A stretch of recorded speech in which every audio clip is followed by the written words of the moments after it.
Bugun bo'lchik pishiramiz.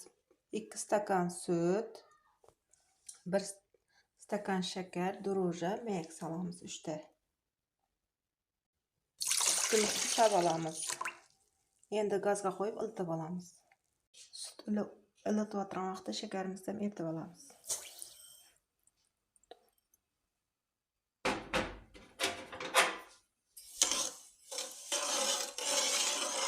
Sutimizni ilitib oldik. Endi o'simlik mayini azroq qo'shamiz.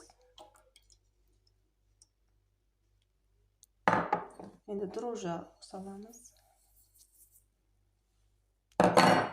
Endi 3 ta mayagimizni solamiz. Endi hammasini aralashtirib xamir qilib olamiz. Yumshoq xamir bo'lishi kerak.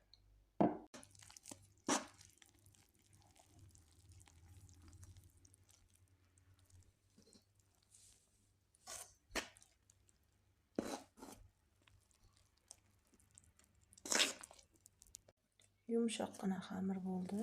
Endi buni qachitishga qo'yamiz.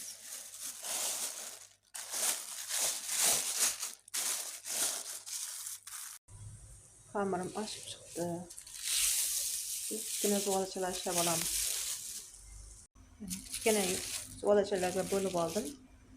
Endi damini oldirib, shakl yasab boshlaymiz.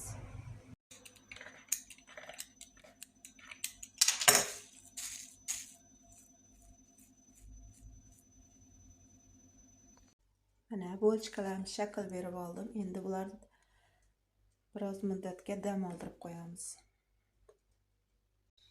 Shishib chiqdi. Endi pishirib olamiz.